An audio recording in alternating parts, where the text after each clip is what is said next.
Welcome to the Rant Live. Heyo, welcome to the Rant Live, Wednesday, January 19th, 2022. I have not forgotten to write 2022 on anything and have not written 2021 after January 1st. So I'm proud of myself. And we actually have some stuff to talk about today. Sort of. Which is weird. Yeah. I mean, considering there's no baseball. Yeah, I mean, in as much as we can have anything to talk about at this point, right? Yeah, I mean, considering this is a baseball podcast that covers Major League Baseball. Well, we do cover some the minor league baseball. I think professional baseball, Yeah, there you go. Professional baseball. It's specifically Chicago Cubs. And yeah, not a lot happening there. But we did get news that Jon Lester was hanging it up, which thank God I didn't want to see him pitch for the Cardinals anymore. That was really painful. Wow, the one thing that surprised me about Jon Lester's stats that I did not realize is that he had the exact same winning percentage with Boston and with Chicago and the exact same ERA. Yeah. Stunning. Which is wild when you consider that, it's what was he with? Like 10 and a half, 11 years in Boston, and then, 6 years with the Cubs or whatever. So, I mean, you're not talking about, it's not as if it was like 2 seasons over here, and then he got traded and spent 2 seasons all in his prime across the same period. Like that's super impressive, especially when you consider, that early on too, he was in the AL East, a very competitive division. You're facing the DH and all that. And then even as he got older, even if you consider that maybe, the NL Central was not quite as power, although obviously when he was pitching there, you look at the 2015 season, they had 3 teams with the 3 best records in Major League Baseball. So you're talking about a 100-game winner and a 98, and then the Cubs at 97. So he was facing some solid opponents.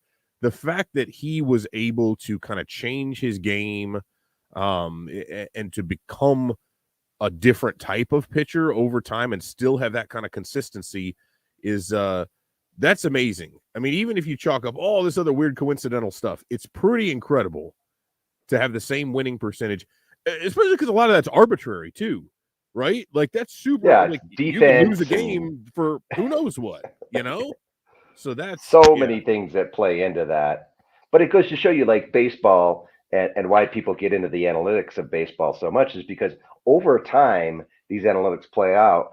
And this is why, and we often try to advise, and I know you do a lot, people that, hey, you shouldn't react just off of one thing that happens or a couple things that happen or a bad month or something like that, because over time, it will be consistent, whether it be a player's performance, a team's performance, or whatever. And people tend to kind of micro freak out about baseball events more than probably they should. Yeah, and I think, and that's one of those things too. It is, like I said, it kind of in following with what I was mentioning there, I don't buy too much into pitcher win and loss records for the most part. I mean, there is something to be said, though. I mean, obviously, if you're winning more games than you're losing, it does speak to the fact that, hey, you did go deep enough into that game to earn a decision. You did generally pitch well enough that your team was able to score more runs than the other team. Right, which is good. Now you could allow 8 runs. You could be, Jake Arrieta, who was the rookie that was pitching against him for Milwaukee in that game when the Cubs ended up losing, despite having like a 7-0 lead. Those weird things can happen, but by and large, those things, and ERA, again, not the best measure. I think there are other better measures of a pitcher's performance than ERA, but again, the consistency is there. And similarly, I think you look at it, you say, well, the very interesting stat is like there's only 9 left-handers ever with 200 wins, a higher than 600 winning percentage, and a sub-4 ERA ever in Major League Baseball, which when you just look at those things, like, 200 wins, that's a little bit different now. It's becoming, the number of wins, the threshold, used to be like 300. That was like a huge deal. Just like 3,000 hits or whatever, right? That's coming down a little bit just because the starters don't go as frequently. They don't make as many starts. They don't go as deep into games. And then the winning percentage we kind of talked about. But a sub-4 ERA doesn't sound like much, right? That doesn't really you're like, okay, 4, like that seems mediocre. But again, in today's game, it's a little bit different. But only 9 lefties ever, well, at least in the modern era, we'll put it that way, right? It's a little bit different. And 6 of those guys are already in the Hall of Fame. So I thought that was really interesting too, because it does put Lester's career in a little bit different perspective. Because as I look at it, and if I were just looking at the numbers, my initial thought is this is a Hall of very good pitcher, right? I don't necessarily immediately look at him. I think he's one of those who, again, this is my initial thought, he meant so much to the teams that he was on, but I felt kind of like his reputation was maybe a little bit bigger than his actual performance, if that makes sense. And that's not, I don't mean to damn him with faint praise. I just mean that I felt like sometimes the perspective view of him was maybe a little bit different and hyped up. But then when you start to look at it, you think, well, geez, this guy won 2 World Series in Boston. He won 1 in Chicago. He was integral to both of those. And then when you look at historically how those numbers stack up, and you say, this was legitimately one of the top pitchers of his generation. Can you write the history of baseball during Jon Lester's time in Major League Baseball? Because I think that's a more, I'm going to go off on this tangent, but I want to make sure I get this thought out before I forget it. We lean so much in baseball in this historical context and how people relate back, like, oh, how does he stack up against everyone else historically? And the game changes so much that I think that's really, really difficult to do. But where I look at it is say, can you write the history of this guy's time in the league without him in it? And I think because of the importance of what it was with the Red Sox winning, and especially with the Cubs winning, that makes more sense for us here. And then you add in the historical context, it's very difficult to argue that he doesn't belong in.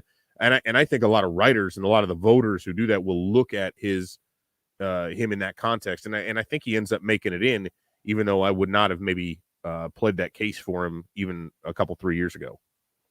Yeah, I mean, like you mentioned, it's like when you think about how meaningful he was to the teams he was on, obviously the World Series wins are something easy to point out, but just the impact that he had in the clubhouse on other players, what he meant to the community. I mean, sometimes it seems like the Hall of Fame balloting kind of misses all that stuff, right? Like, and sometimes some of these players get so far away, and sometimes it doesn't miss the stuff because it's got, the guys, the PED crew who are still kind of, not in, although their numbers are insane. I don't want to get into it, but like, how is David Ortiz the top vote? Like, of all these, like, he was linked to it just as much as these other guys. And yeah, he's the one, but he's smiling and happy, and he was part of the Boston thing. But it's like all these other guys are like, screw you, PEDs. Oh, but David Ortiz, you're cool. Anyway, continue. Yeah, so I mean, there was that standard applied to where they can say, all right, those guys, the PED thing.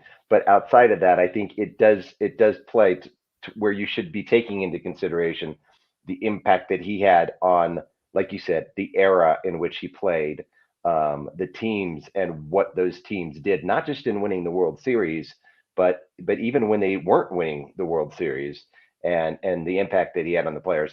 I don't know if he'll be a first ballot guy or not, but I think he'll definitely get it. I'd be surprised if he didn't get in. What do you think? Yeah, I feel like he's one of those, maybe it's like second, third. I mean, I think it maybe takes a little while, and you get, now it kind of depends, because again, though, who comes up, I don't know who's coming up in the next 5 years. You look at this one, I did just mention that. I don't want to turn this into an argument about the PED guys or all that. But we're looking at this era right now in which it's really difficult for anybody to get up there, right? There's a bunch of borderline guys. There's some that may get a little bit more, it's really like there's some idiots out there.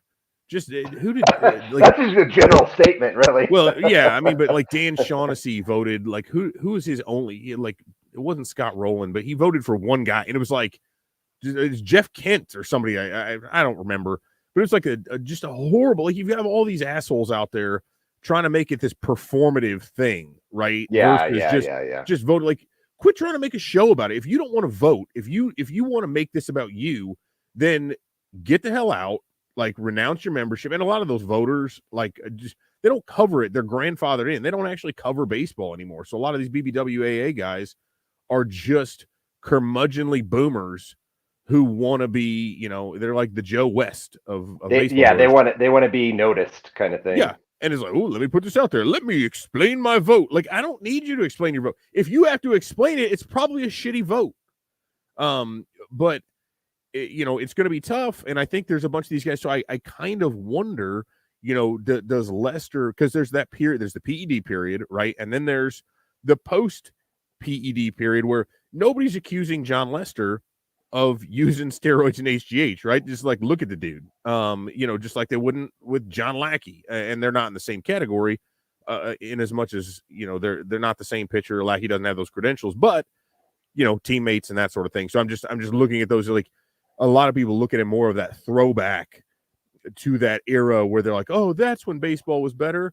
And I could see them, voting for him as kind of, a counter to some of these PED guys who they don't want to vote for, right? And so I haven't looked at it to see who else is coming up in the meantime, but I mean, I could see him getting in just based on that, with enough of those voters who don't want to vote for that PED era, and then he kind of came after that, so I think he gets more of the benefit of the doubt there. But I still, I wouldn't be surprised if it took a couple 3 years on the ballot for him to sneak up above the threshold, but I think he gets in.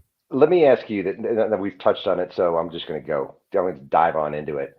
Where do you stand on the PED guys? Specifically, I'm going to call it Roger Clemens and Barry Bonds. Let them in, baby. Again, as I said, can you write the history of baseball in their time without them?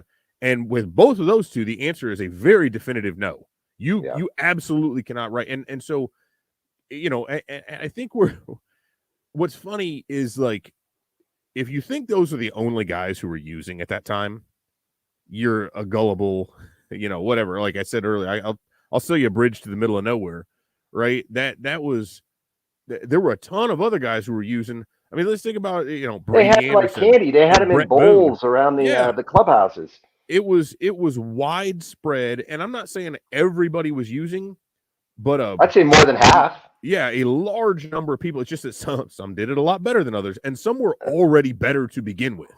You know what I mean? Oh man, I don't know if we just lost me. Did you lose me? I don't know. No, you're here. Okay. You're here. I heard you. But like, if I go to the used car lot and I buy a beater and I put a performance chip on it, my beater of a car might get a couple more miles a gallon, but it's still not going to be fast. Now if I go out and I buy a top end Corvette and I chip that thing, it's going to be really freaking fast, and it's probably going to outrun the beater. But then, then it's, oh, but you got a chip on it. Well, yeah, but the car was really fast to begin with. So, but I look at this and the things that they did. Again, it's not as if Barry Bonds was some scrub who would have hit 250 home runs, but instead hit over 700 because of that. That's a little bit different. And I mean, he was always a stud, even when he was a skinny guy coming out of Arizona State University. A little plug there. I mean, he was always a stud. Right, always when he was with the Pirates, always, and you could say the same thing for Clemens. So that's where I kind of go on those guys. Is like, all right, well, were these guys that you just came out of nowhere, just at some point in time? And if the answer to that is no, then I say I agree with you 100%. Let him in, especially Barry Bonds and Roger Clemens. Yeah, and I mean, look at some of Bonds. See, like, it is absurd. Right, it's not, like I said, it's not like Brady Anderson hitting 50 home runs out of nowhere, right? Like, what? And it's not Brett Boone becoming this fire hydrant of a second baseman and clubbing home runs and then falling off the face of the earth.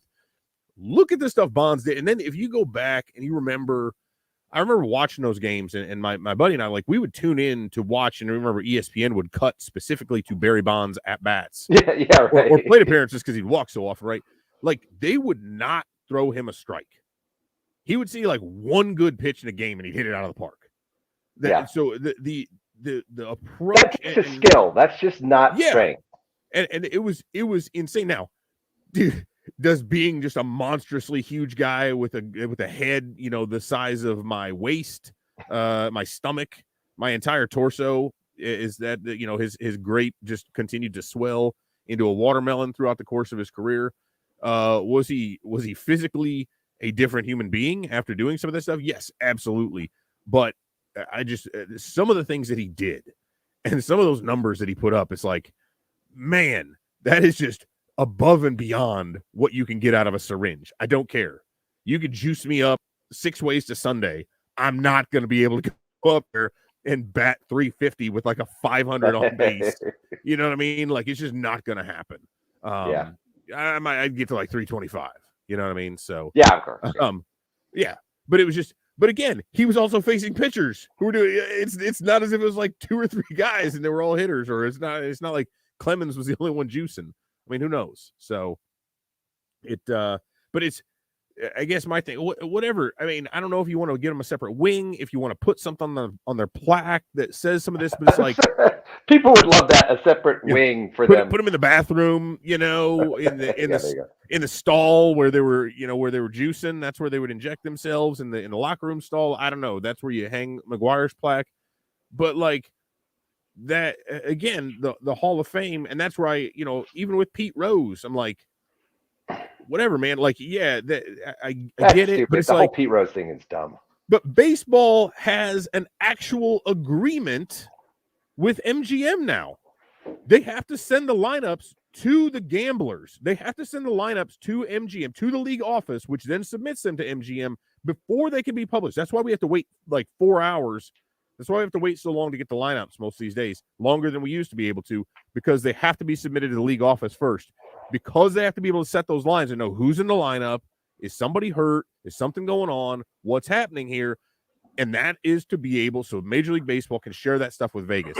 And that's not a conspiracy. That's what it is. Major League Baseball has, and I understand that rules were different, whatever, but this like neo-Puritanism or continuation of that, when Major League Baseball is completely in bed with Vegas, and then to exclude a guy, and I get it, right? Like, that's the cardinal sin, whatever. But, okay, but that doesn't rule out the things that the man did on the field, right? Putting him in the Hall of Fame doesn't change anything. He's been banned from the game for so long now. Like, this doesn't change anything. He's about to be dead. He's an old man who's hobbling around and signing autographs, 364 days a year. Yeah. I don't know. I just think it's silly and hypocritical. It's annoying. Yeah. So moving right along, that was a lively conversation, by the way. Carlos Correa signed with Scott Boras, and everyone's freaking out. Like that's a big thing. Does that have any impact on the likelihood that he signs with the Cubs? Nope. It does not. Like, I know a lot of people want to like vilify Boras again. He's a very convenient boogeyman, right? But at the end of the day, first of all, like, if you thought Correa was signing with the Cubs for 7 years, unless they were going to give him $50 million a year or something like that, like it wasn't going to happen. Now, in some circles, and this is what I wrote about this earlier, like you could find your way, you could actually logic your way around to the idea that signing with Boras actually makes it more likely that he would do kind of an interesting sort of a deal, because Boras is the one who kind of coined the term swell opt for, this a portmanteau of swell, right? And then option, in which case, kind of the idea that you have sort of these earlier options in the contract into which either the team can opt in for a longer time, so the contract value will swell, and it is also swell, as in neato, for the player, or if the team doesn't opt into those extra years, then the player will be able to hit free agency and go out and find himself a bigger contract. Yeah. So, that almost, but again, Correa wants 10 years or more. He wants to beat Lindor's record of $341 million for a shortstop. And so, and there's a lot of people who are like, well, Boras doesn't like the Cubs, will make them pay more. Like, no, he won't. If the Cubs are the high bidder, they will get him. Just like, and I had some folks kind of going back and forth and say, well, I think it hurt him in the Bryce Harper thing. No, it didn't. The Cubs were never, ever, ever, ever, ever going to be anywhere close to $300 million for Bryce Harper. That wasn't happening. They kicked the tires. They wanted to have the conversations. Harper wanted to come to Chicago. Could have worked out. The Cubs simply were not going to be able to come close to the price that he needed. That's why he ended up in Philly. I think that was his third choice. But the Dodgers weren't paying what it took at the time. The Cubs weren't coming close to it. It has nothing to do with a grudge or anything like that. So there's no personal reasons at all that would prevent Correa from coming to the Cubs. The only thing that's going to matter is the amount of money, how it gets structured, period. Although the interesting thing about this that does tie back to the Cubs in an ancillary fashion is that Correa moved from William Morris Endeavor, which is the agency, right? Which is less about sports. They're more like Hollywood, showbiz type stuff. But Endeavor, they may not be happy. I would imagine that was a good day in the office. Well, I don't think that's the only bad thing, though, because Endeavor, which has their whatever it's called, Diamond Management Group or Diamond Sports Management, is the outfit that just bought 9 minor league teams, including the Iowa Cubs. Well, Major League Baseball, the MLBPA, has explicit rules stating that agents cannot own, pursue, or even consider owning or pursuing interest in any major league, minor league, or other professional baseball teams. Really? And so it was entirely Korea left? Possibly because the MLBPA said to Endeavor, to WME, like, hey, you risk having all of your player reps decertified by the union if this happens. So there are some other things that maybe they could work out on the backside. So, well, hey, this is part of this Diamond deal, and these people aren't at all. But it's like, why even risk it if you're Korea, right? Why? Right. Like, I'm not going to be, and they're not that big in it anyway. And so one of the people who's heading up the baseball side of it was Billy Epler, who had been with the Angels, who now is the Mets GM, right? Who they just hired. And so WME might be pivoting away from sports management of players like baseball, at least anyway. And that was never their main thing. If you look at William Morris again, you think models, actors, that sort of thing. So, so that's maybe part of it, but I think they're my agency. Go like, this probably isn't gonna. I'm gonna go ahead. I'm trying to strike out this big deal. You guys just did this thing. Yeah, we'll go with Boris. So, but I did think that was interesting because that's the group that now owns the iCubs, and so there's another weird little tie when you look at it that way. Cool. So the Cubs just signed several international free agents. I don't know if this is their biggest IFA kind of signing period that they've gone through over the years, but it seems like they really got a stable of really high quality guys, starting with Adon Sanchez, Alexis Hernandez, who is Christian Hernandez's brother, and Jefferson Rojas. Really high upside guys. Yeah, and I'm interested in it. It's what's kind of funny is and obviously Ed Howard was not an international free agent, but Ed Howard, a Little League World Series hero from a couple years ago. Adon Sanchez from Panama, right? I think. Yeah, I think so. Mm-hmm. And so, but he was in the Little League World Series, and David Ross was actually the color commentator for ESPN during that series that Adon Sanchez played in, and Ross called him like an absolute stud or something and was talking about him.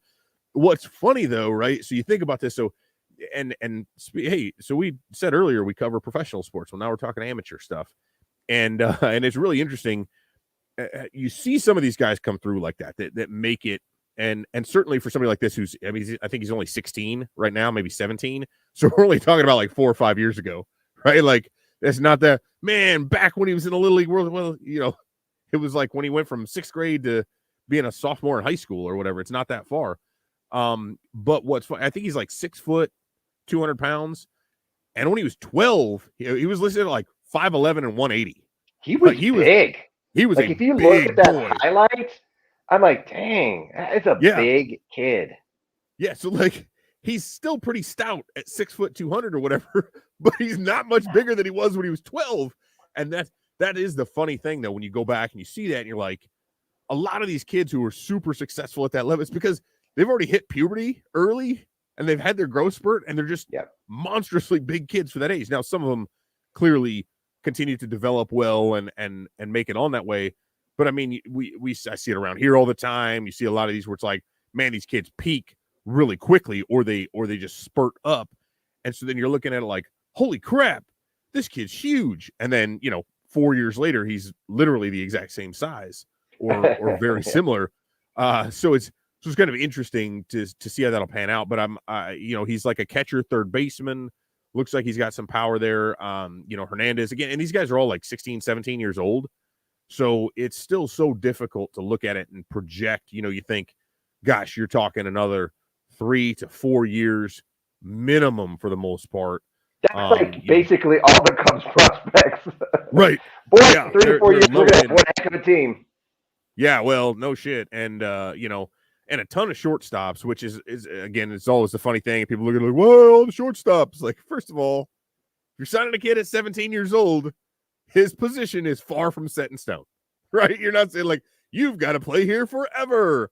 But you want shortstops. I always bring this up. Gary Sheffield started out as a shortstop. You want those guys there as their bodies fill out, as they either, some of them are not necessarily become less athletic, but, someone who's super springy and wiry at 16 or 17 might end up putting on 30 pounds of muscle and growing another 3 inches and all of a sudden being a corner outfielder, or even a center fielder, something like that. I know they've said that about Hernandez, that he may be able to flex out to center. I think Rojas is one who profiles more as a guy who could stick. But yeah, I mean, it's so difficult with these. And I think what makes it even more so is that the pandemic, the lack of in-person scouting, which is already kind of spotty when you're talking about international players and who they're playing against. I mean, you're talking about, in some cases, high school level type. Some of them are playing in professional leagues, but, we didn't get nearly as much of a look at them. And then you see a lot of these guys with these hyperbolic comps, like, this guy looks like a young Alex Rodriguez. Like, oh, okay. Oh, this could be the next Juan Soto. Yeah, sure, of course. Sure. Yeah. Okay. Yeah. And I understand the value. You have to give somebody like an easy, although I run into this, like I made a comp and I forget when I comped Adbert Alzolay in a certain, struggling early to then being better to like Greg Maddux. And then everybody freaked out because I was saying that Adbert Alzolay was going to be Greg Maddux. Like, no, that's not how this works. But if I said, oh, well, he could be like Jeff Pico, then everyone's like, gives a shit about Jeff Pico. Like, who the hell are you talking about? Nobody remembers that guy outside of his thin little. He threw a shutout against the Phillies in his first ever start in like 1989. I mean, really, when it comes down to these guys, though, it's unless you're a prodigy, really a lot of it has to do with development, right? I mean, yeah. So that's what it comes down to. Is that you can have all these studs you want, but again, unless they're just prodigious talent, they are that are going to rise to the top no matter what. You've got to develop them properly, and you put them in the wrong system, and that's a bummer about the sport. Is a lot of times these guys don't get developed properly, and they never get to their potential. Yeah, and I mean, it's no different. I mean, think about this, though. Again, we're talking 16, 17-year-olds. You're talking about going into to a high school and saying, we're going to draft a sophomore or a junior in high school. And think about that. Like, those kids, at least at this level, now it's a very different developmental system there. And a lot of them, they've been in these, different, it might be a not a clinic, or whatever, but some kind of a camp or an organization there, some kind of an outfit for years already, right? 12 or 13, they might have already been in these.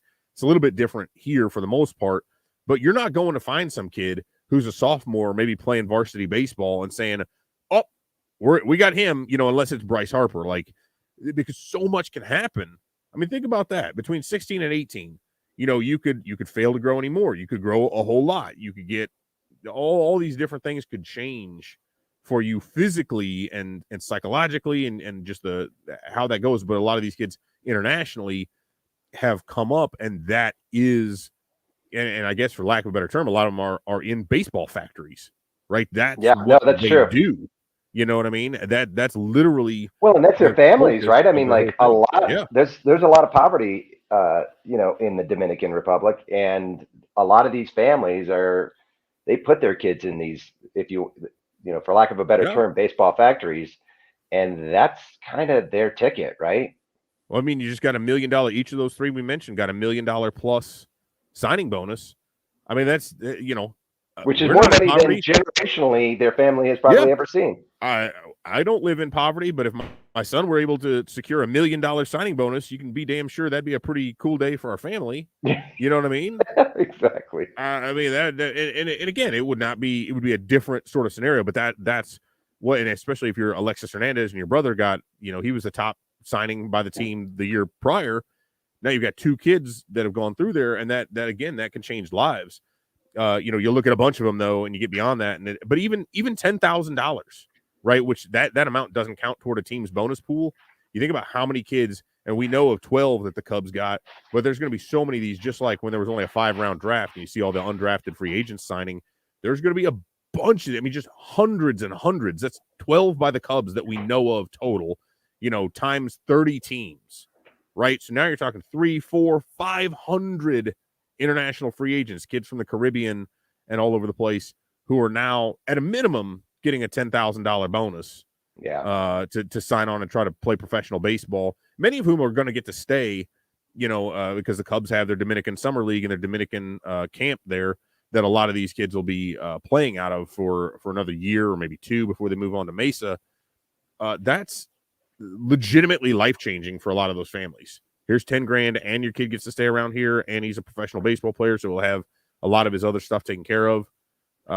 That's huge. And like I said, I'm interested to see how it all pans out, but with most of these guys, it'll be another couple of years before we really see anything meaningful from them. Yeah, but still exciting. I love the IFA period because it's cool.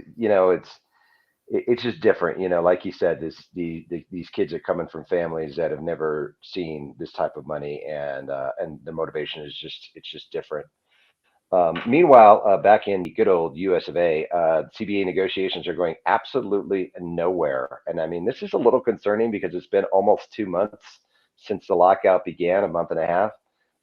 Pitchers and catchers are supposed to report in a month, and there's literally nothing going on. I mean, I guess the owners made a proposal, but it's like when you make a proposal on when they made their first proposal, December, whatever date it was, 1st, November. Oh 30th. yeah, well they didn't even make anything. They had the one in November, but it wasn't even a real proposal. Yeah, there were some reports, and then they made their demand. It was proposal. a pound.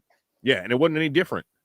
The formal proposal they put out was the exact same thing as everything that had been reported before. It's like, you're in a negotiation, you write down your number, it's like $20 million.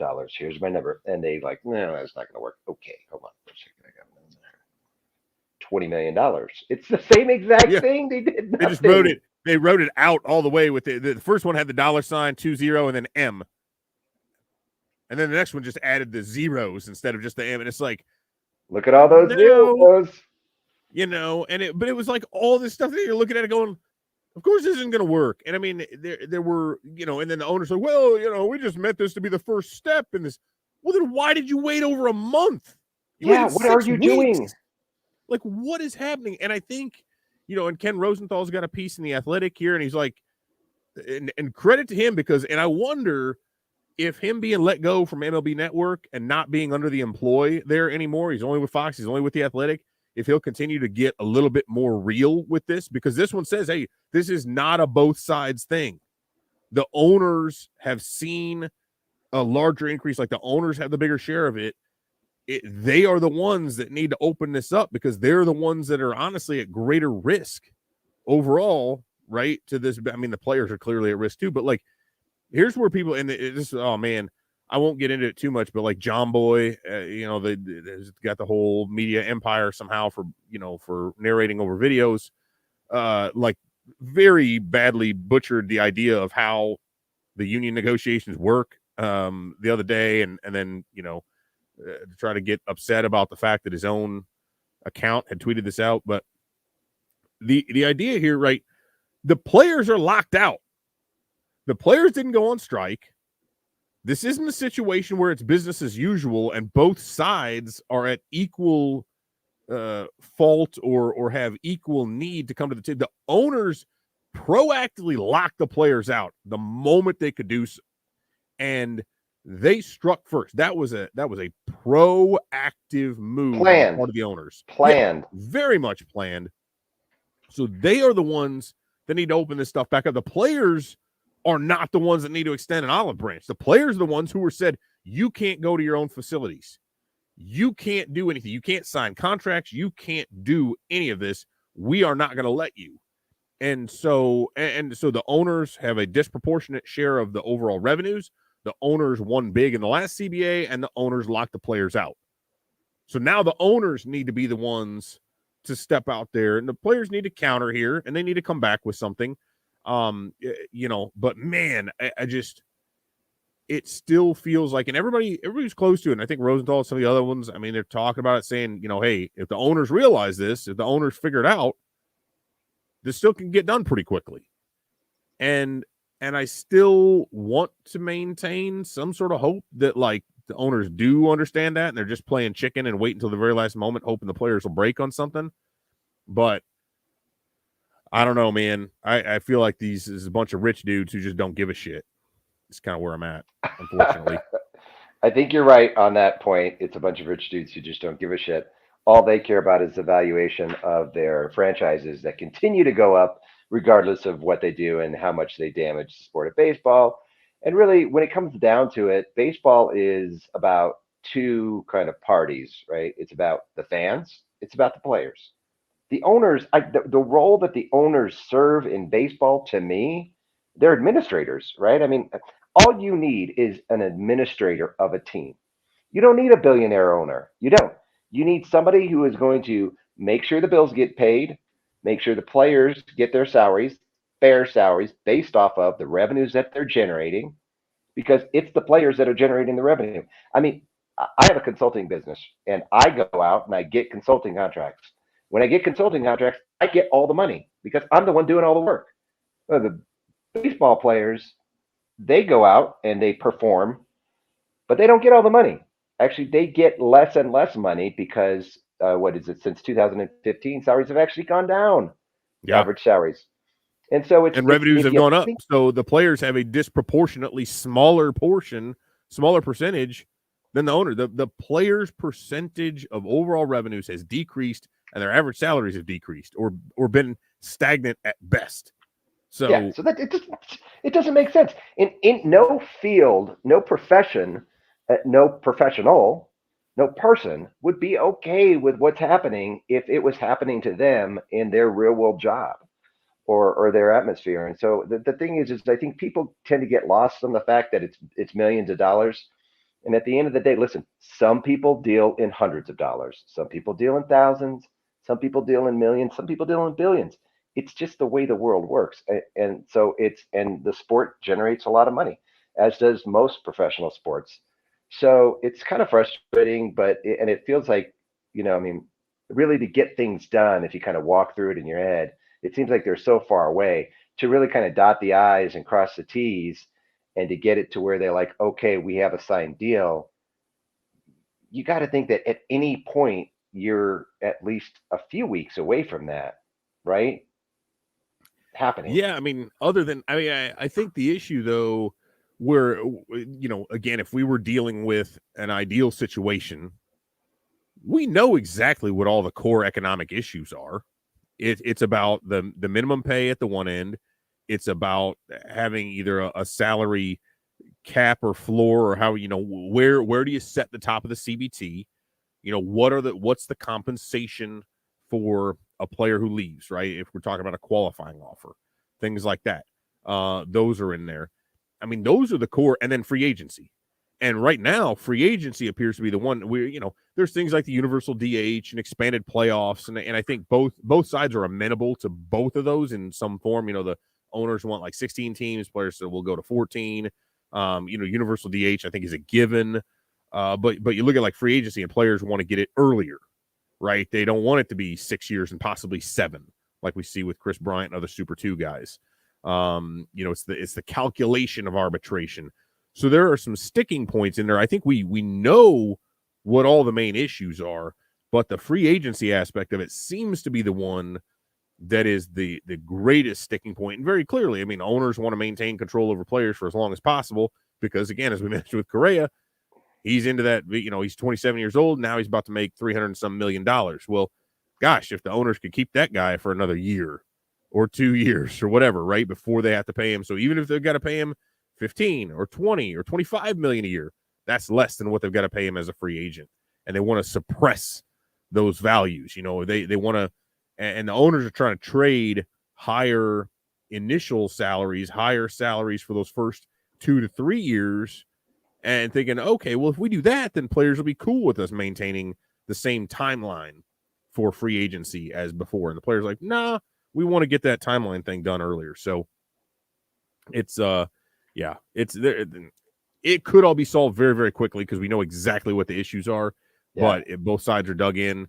And that when I say both sides are dug in, that's not saying the players are at fault too, but I'm saying both sides have their set things that they want, and the owners in particular are not willing to budge on some of these that we know should be changed. So hopefully spring training isn't canceled, as you know, and most people know. I live in Arizona, and that's always kind of like the highlight. It's a nice month or so of just kind of easy living, baseball games, and seeing friends, and kind of a good way to kickstart the season every year. And it feels like that might not happen this year. So spring training is definitely in jeopardy. You can still get all the minor league guys at least. I mean, spring training will just be minor leaguers. Yeah, I wonder what they would do with that, right? Would they try to have games still? I wouldn't put anything past the owners. Dude, I mean, if they could fill up the ballparks and get money from people for the gate and for the concessions, hell yeah, they will. Because normally minor league spring training would start later. They've changed the way kind of the season starts up. But of course you can't have anybody on the 40-man that's there. So I mean, you're talking about really emptying out. You like nobody's wearing a real number. Like, might as well just not even put numbers on the back. Bunch of 99s. Yeah. Remember those teenagers we were talking about being several years away? Hey guys, come on up. I'd go. Some high school games. Yeah, I mean, it's baseball, man. Let's go. Yeah. Doesn't know. See, as fans, we're not as picky. It doesn't matter. We just want to watch the game, and but the owners, no, they need to like structure everything so that it's like. Well, of course, then what do you do? Like, you start out with spring training, and then you get to the regular season. You're like, well, shit, we can't proceed now. And then it's over. Oh well, so much for that. So yeah, so that's not cool, but we'll see what happens with that, and hopefully something will develop over the next couple of weeks here that we'll actually have something to talk about. But this was a good show. I think we covered a lot in our period of time that we had. So I enjoyed it. But that's about all I got. Yeah. Now, hopefully we'll have some more. Maybe I can hit up some more folks now that we're outside the holidays. Maybe we can get a couple more interviews here and there, and that way we don't even need to worry too much about what's going on in the baseball world. So I'll see what I can't figure out with some of these folks.